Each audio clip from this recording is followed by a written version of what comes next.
Dios les bendiga. Es un gozo una vez más estar delante del Señor y de su iglesia, que somos nosotros, para juntos compartir lo que Él tiene para nosotros el día de hoy. Cada día hemos estado meditando y sin duda Él se revela a nosotros. Y bueno, pues el tema es: Dios reveló a Jesucristo, y cada día se nos revela en nuestras vidas para salvación. Y bueno, ya habíamos visto, ahora que estamos meditando el libro de Apocalipsis, que no tenemos que ver este libro como un libro que realmente está separado de todos los demás libros de la Biblia. La palabra de Dios es un solo libro, y en todos los libros de la Biblia realmente nos habla del plan salvífico de Dios a través de Jesucristo. Y bueno, pues, ¿cómo tenemos que entender esta revelación que dio Dios a estos siervos a través de Jesucristo, y que cada día se va revelando a nosotros también a través de los siervos que Dios ha levantado? Y de hecho se habían hablado de dos posiciones o dos posturas en la cual podemos entender la revelación que habla en el capítulo 1 de Apocalipsis. Voy a leer, o vamos a leer en el capítulo 1, verso 1 al 2. Dice la palabra de Dios: la revelación de Jesucristo que Dios le dio para manifestar a sus siervos las cosas que deben suceder pronto, y la declaró enviándola por medio de su ángel a su siervo Juan, que ha dado testimonio de la palabra de Dios y del testimonio de Jesucristo y de todas las cosas que ha visto. Oremos al Señor. Bendito Dios, en esta noche estamos delante de ti. Creemos en esa revelación, Señor, hecha carne, y que murió por nosotros y que dio su vida para darnos vida. Gracias, Señor, te damos. Señor, que cada día podamos entender ese propósito, ese gran plan, Señor, esa obra tan grande que hiciste y que sigues haciendo en aquellos que confían en ti. Te damos gracias, Señor, y hoy en esta noche háblanos, Señor, a través de tu palabra. Que seamos dignos de alabarte, que seamos fuertes en ti, que vayamos creciendo cada día en tu palabra. Este día sea maravilloso, Señor, porque tú nos hablas y tú te revelas a nosotros. Te damos gracias. Amén. Y bueno, decíamos entonces que podríamos entenderlo de dos maneras. Este verso 1 como la revelación de Jesucristo que se había de dar a sus siervos a través del ángel que hablaría a Juan. Y la otra es: Dios se reveló a Jesucristo, y Él revelaría a sus siervos lo que habría de suceder, y esto lo declaró a través de su ángel Juan. Pero al fin de cuentas es la misma situación. Dios quiere revelar a Jesucristo para traer ese reino salvífico para los que han creído en Él, y estos que han creído puedan vivir bajo la soberanía de ese Dios y de nuestro Rey Jesucristo. Amén. Me gustó mucho la NTV, que es la Nueva Traducción Viviente. Dice así el verso 1: esta es una revelación de Jesucristo, la cual Dios le dio para mostrar a sus siervos los acontecimientos que deben suceder pronto, o de repente, o rápidamente. Él envió a un ángel a presentarle esta revelación a su siervo Juan. Amén. Y es que esa revelación está desde hace mucho tiempo atrás y está ligada a toda la Biblia. Desde el momento que el hombre inclusive pecó y necesitó de la salvación de Dios, porque el hombre estaba perdido y Dios ya sabía esta situación. Este plan entonces está desde antes de la fundación del mundo. Y Dios, conociendo esta situación, esta condición del hombre, había preparado un plan. De hecho, en el capítulo 3 de Génesis vemos el primer evangelio, o el antiguo evangelio, que le llaman así algunos, y que habla de esa simiente, no simientes. Está hablando de esa simiente que heriría la cabeza de la serpiente. Amén. ¿Hablando de quién? Ahí no nos está hablando literalmente de Jesucristo, ¿verdad? Pero desde ese momento estaba ahí ya presente ese plan que Dios establecería con el hombre. Y cómo Dios iba a vencer la muerte a través de la muerte de Jesucristo y darnos vida a los que hemos creído. Pero esto ya estaba desde antes. Si vamos a ir a Génesis capítulo 22, quiero hablar desde el tiempo de Abraham solamente para recordar esto y afirmar más que nada este texto en el cual podemos ver esta palabra de revelación, y que no es simplemente, no es otra cosa que tenga que ver con cosas ocultas o cosas que no se hayan revelado ya al hombre, y que a Juan le va a explicar de qué manera esta obra fue siendo posible y va a terminar concluida con un cielo nuevo y una tierra nueva y un reino de Dios. Dice el capítulo 22 de Génesis, verso 18, una vez más afirmando esto: en tu simiente, otra vez, en tu simiente serán benditas todas las naciones de la tierra por cuanto obedeciste mi voz.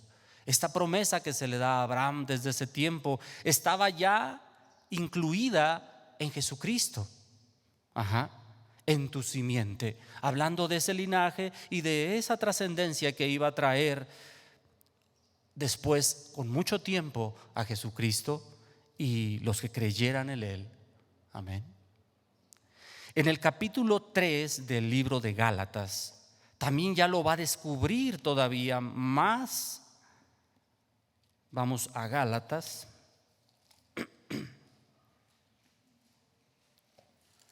capítulo 3, verso 16. ¿Ya lo tiene? Ahora bien, a Abraham fue hecha la promesa, y a su simiente. Una vez más esta palabra, y a su simiente. No dice a las simientes como si hablase de muchos, sino como de uno. Y mire lo que va a decir: y a tu simiente, la cual es, ahora ya lo revela, ¿verdad? Cristo. Ya lo hace visible. Pero desde ese tiempo Abraham le creyó a Dios. Abraham le creyó a Dios. Por eso es que pudo estar en esa promesa también incluido.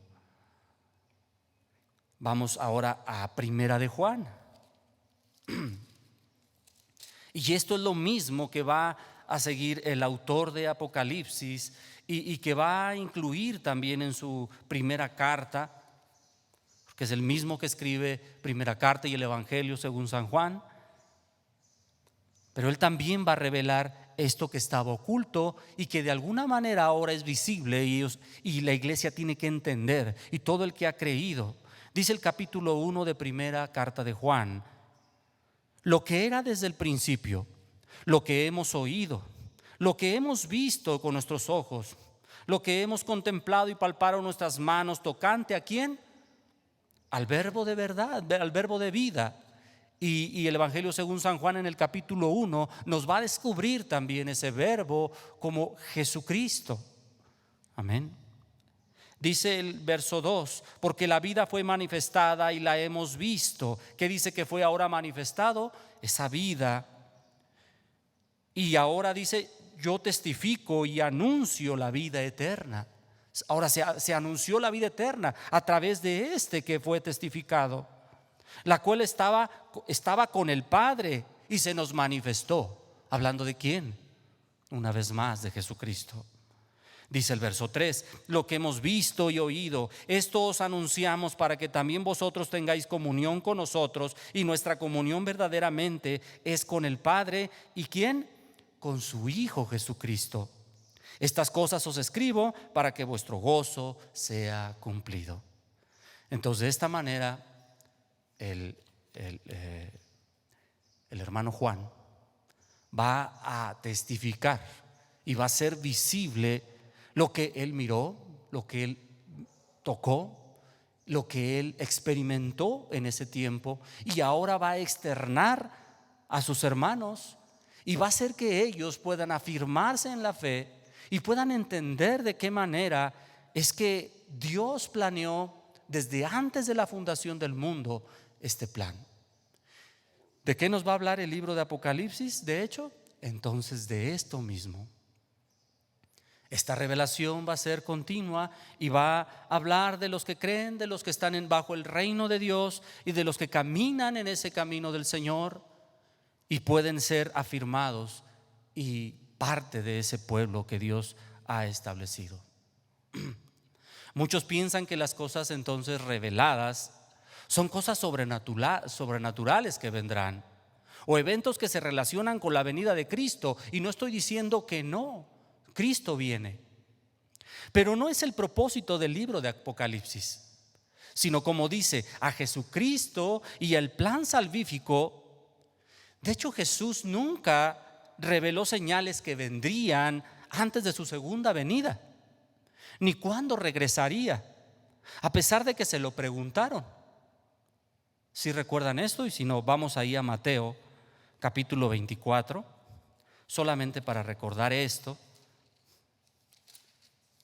Y cómo vamos a ver que inclusive Jesús habla de esta venida, pero no habla de señales o cosas que sucederían.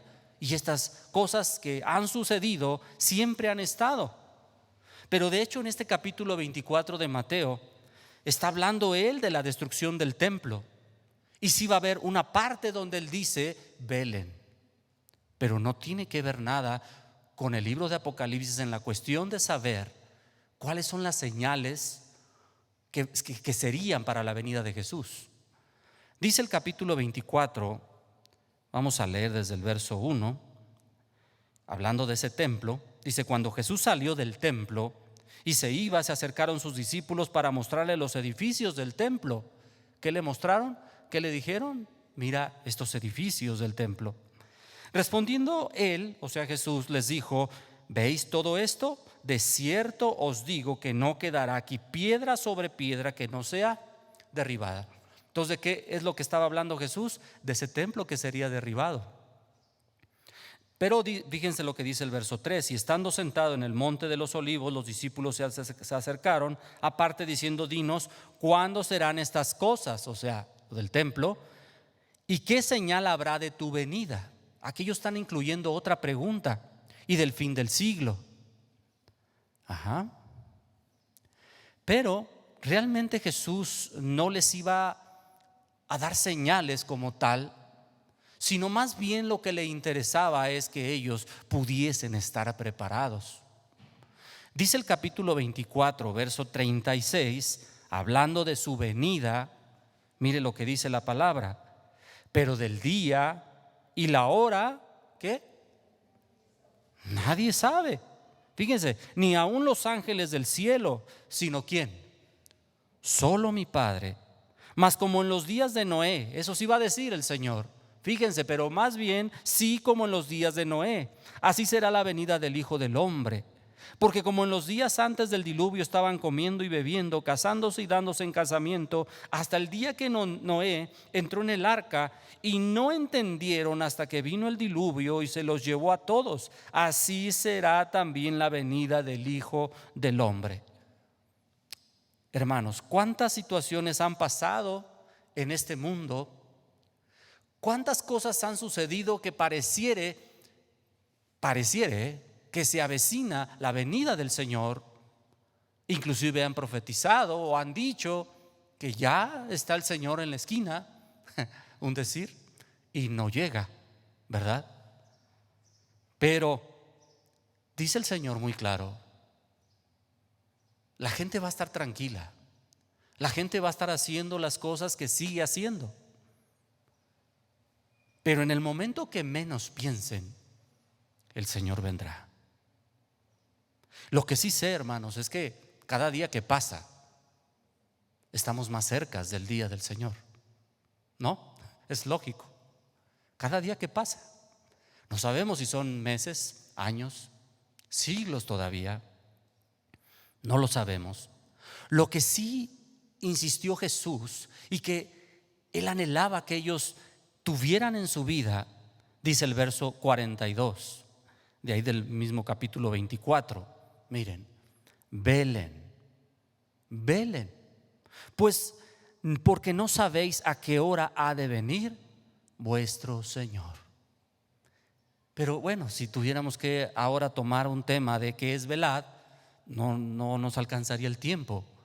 Pero realmente el Señor les está queriendo decir: lo que ustedes han creído, estén firmes.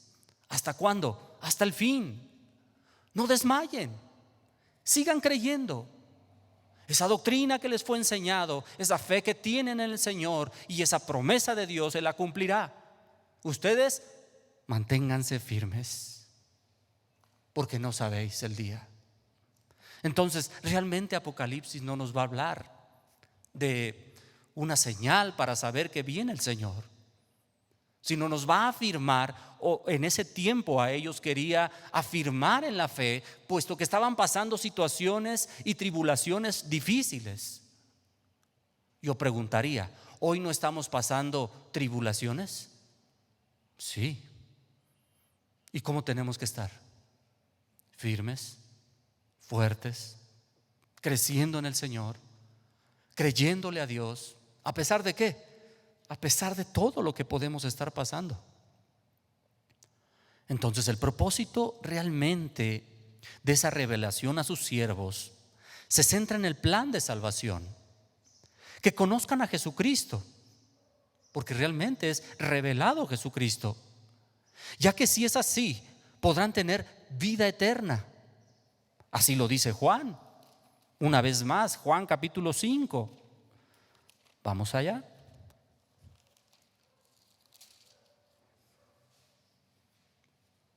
Juan 5, verso 39, que dice la palabra: escudriñar las escrituras, porque a vosotros os parece que en ellas tenéis la vida eterna, y ellas son las que dan testimonio de mí, y no queréis venir a mí para que tengan vida.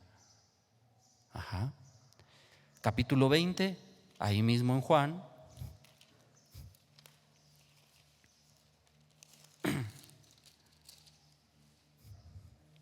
Verso 30.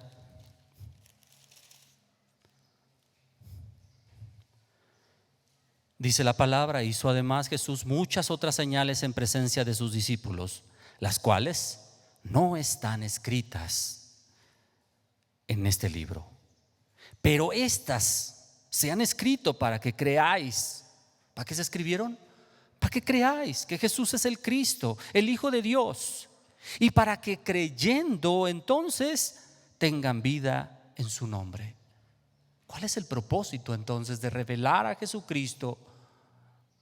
De que creyendo en Él la gente pueda tener ¿qué? Vida eterna. Eso es lo que Dios está queriendo decirle a su pueblo. Ahora, esa revelación no viene del hombre por ser mejor que los demás. Estos hombres que Dios usó para que esta palabra fuera escrita no fueron hombres más doctos que otros, pero sí fueron privilegiados. Dios escogió y Dios reveló. A Él le plació escoger a ellos para que ellos pudieran plasmar estas letras, esta palabra, y ahora nosotros pudiéramos escucharla. Qué gran privilegio. Es lo mismo que nosotros podemos estar pasando hoy en día. A Dios le plació tomarnos en este tiempo para ser testigos de su palabra. Diríamos, no cualquiera pudiese tener ese privilegio. Y esto no viene del hombre, no viene del, como en la política a veces es, del dedo de señalamiento, sino de Dios. Él la reveló. Esta palabra Él la reveló. Vamos a Mateo capítulo 11 y vamos a ver de qué manera Dios actúa o cómo Dios hace las cosas que nosotros creemos a veces que son de parte del hombre, pero no, Dios es el que toma. Mire, Mateo 11, verso 25, dice la palabra: En aquel tiempo respondiendo Jesús dijo: Te alabo, Padre, Señor del cielo y de la tierra, porque escondiste. ¿Quién escondió? Dios, ¿no? Dice que Él escondió estas cosas ¿de quién? De los que se creen sabios y de los entendidos. ¿Y a quién se las revela? A los que son rechazados, a los que no valen nada, a los que son renegados de la sociedad. A esos Dios tomó. Y ahora dice que a ellos les revela esta palabra. Dice de esta manera: la revelaste a los niños. Dice el 26: sí, Padre, porque así te agradó. Todas las cosas que me fueron entregadas por mi Padre, y nadie conoce al Hijo sino el Padre, ni el Padre conoce a alguno sino el Hijo, y aquel a quien el Hijo las quiera, ¿qué? Revelar. Hoy somos privilegiados porque a Él le plació revelarnos esa palabra. Imagínese, aún el propósito por lo que Jesús había venido no lo entendían sus discípulos hasta que Él se los revelaba. Mire, vamos ahí a Lucas capítulo 18. Ellos que fueron llamados de Dios, hermanos, o llamados de Jesucristo, estando en el camino y siendo enseñados por el Maestro, ellos no entendían esa palabra tampoco, hasta que Jesús les abría el entendimiento y ellos podían hacerlo. Dice en Lucas 18:31: tomando Jesús a los 12 les dijo: he aquí subimos a Jerusalén, y se cumplirán todas las cosas escritas por los profetas acerca de ¿quién? Del Hijo del Hombre. Estas cosas estaban escritas en los profetas. Dice el 32: pues será entregado a los gentiles y será escarnecido y afrentado y escupido. Verso 33: y después que le hayan azotado le matarán, mas al tercer día, ¿qué dice? Resucitará. Pero mire lo que dice el 34: ellos entendían todo, ¿sí? Pero ellos nada comprendieron de estas cosas, y esta palabra les era encubierta y no entendían lo que se les decía. Parece fácil, ¿no? Pero aún estas cosas, hermanos, no se trata de que nosotros seamos muy doctos o muy sabios, sino de a quien Él quiera revelarlo. Amén. Vamos al capítulo 24 ahí mismo de Lucas. Ya que estamos aquí, bueno, vamos a leer algunos versículos. Verso 18, 24:18 de Lucas. Respondiendo uno de ellos, que se llamaba Cleofas, le dijo: ¿eres tú el único forastero en Jerusalén que no has sabido las cosas que en ellas han acontecido en estos días? ¿Usted recuerda este pasaje? Cuando Jesús va con ellos caminando y ellos no lo pueden reconocer. Va con ellos y todavía ellos se atreven a decirle: ¿no has sabido tú lo que le pasó? Esas cosas que han acontecido en estos días. Dice el verso 19: entonces Él les dijo: ¿qué cosas todavía? Jesús les dice. Y ellos le dijeron: de Jesús Nazareno, que fue varón profeta, poderoso en obra y en palabra delante de Dios y todo el pueblo, y cómo le entregaron a los principales sacerdotes y nuestros gobernantes a sentencia de muerte y le crucificaron. Verso 25, para no leer todo. Entonces Él les dijo: oh insensatos y tardos de corazón para creer todo lo que los profetas han dicho. ¿No era necesario que el Cristo padeciese estas cosas y que entrara en su gloria? Y comenzando desde Moisés y siguiendo por todos los profetas, les declaraba en todas las escrituras lo que Él decía. Llegaron a la aldea donde iban, y Él hizo como el que iba más lejos, mas ellos le obligaron a quedarse, diciendo: quédate con nosotros, porque se hace tarde y el día ya ha declinado.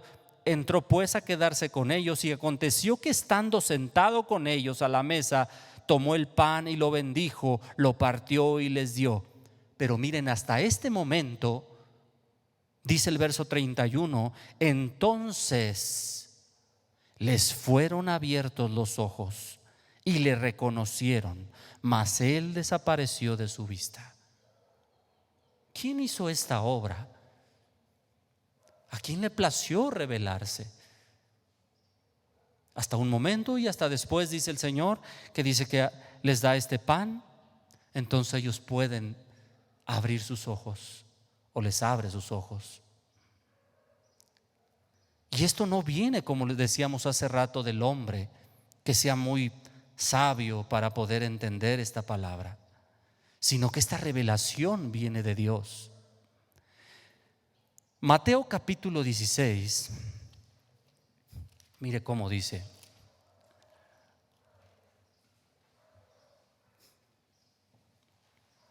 Aquí lo va a decir muy claro Jesús. Mateo 16, verso 13. Viniendo Jesús a la región de Cesarea de Filipos, preguntó a sus discípulos diciendo: ¿quién dicen los hombres que es el Hijo del Hombre? Ellos dijeron: unos Juan el Bautista, otros Elías, otros Jeremías, otros los profetas de los profetas, algún otro de los profetas. Él les dijo: ¿y ustedes quiénes decís que soy yo? Respondiendo Simón Pedro dijo: tú eres el Cristo, el Hijo del Dios viviente.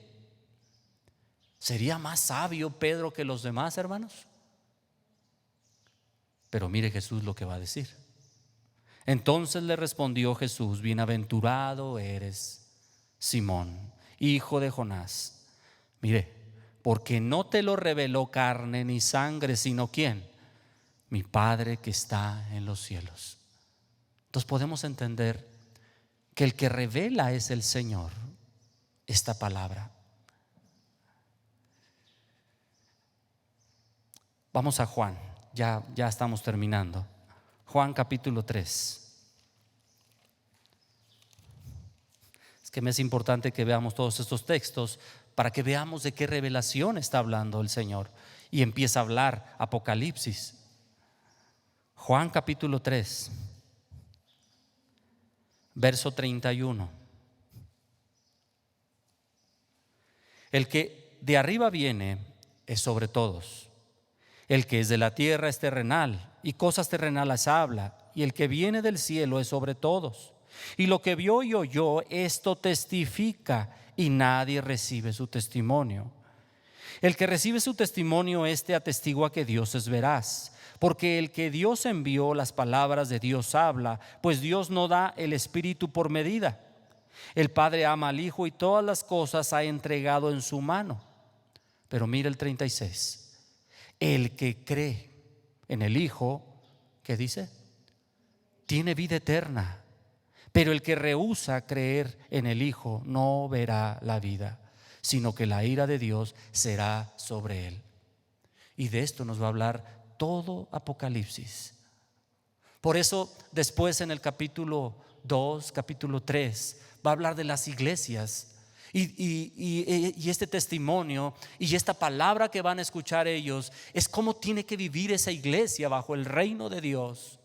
Qué cosas ellos tienen que analizar y qué ellos tienen que hacer, cómo tienen que vivir delante de Dios bajo ese reino que Dios ha establecido.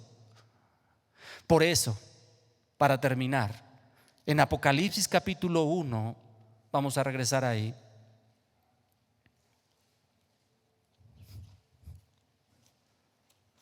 Por eso termina diciendo en el verso 3, hermanos, bienaventurado, una vez más, bienaventurado el que lee. ¿Qué? El que lee esta profecía, esta palabra. Pero no solamente el que lee, sino ¿quién más? El que oye. Y no solamente es leer y oír las palabras de esta profecía, dice, sino los que guardan. Dice, y guardan las cosas que en ella están escritas. Porque aquel tiempo, otra vez como dice, está cerca. ¿Cuándo vendrá? No lo sabemos. Pero sí enfatiza que esta iglesia que ha creído, ¿qué tiene que hacer?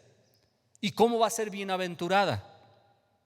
Cuando lea, cuando oiga y cuando aplique esa palabra en su vida. Amén. ¿No es lo que hemos aprendido en la meditación bíblica?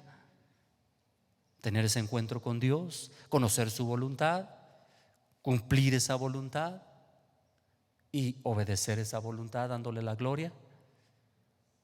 Entonces, de la misma manera, hoy Dios nos reta a poder cada día entender que esa revelación que se dio en ese tiempo también es para nuestros tiempos. Amén. Oremos al Señor. Bendito Dios, gracias por revelarnos a Jesucristo. Gracias, Señor, por enviarnos a tu Hijo, Señor, y por haber dado su vida por nosotros. Señor, no nos merecíamos tal sacrificio, porque no somos dignos, Señor. No tenemos con qué pagar todo lo que has hecho por nosotros. Pero, Señor, gracias por tu amor. Gracias por revelarte a nosotros, por escogernos de entre todo lo que existe en este mundo y apartarnos para ti. Ayúdanos, Señor, así como leíamos en el capítulo 24 de Mateo, que podamos velar y estar firmes hasta que tú vengas. Enséñanos a vivir confortados en tu palabra. Haznos crecer y vivir de acuerdo a tu voluntad. Que tus principios cada día, Señor, estén en nuestro corazón. Y que esta palabra que meditamos no solamente se quede en una buena lectura, sino la podamos aplicar cada día, reflejando, Señor, a Jesucristo en nuestras vidas. Te damos gracias. Amén. Dios les bendiga, hermanos. Hasta la próxima.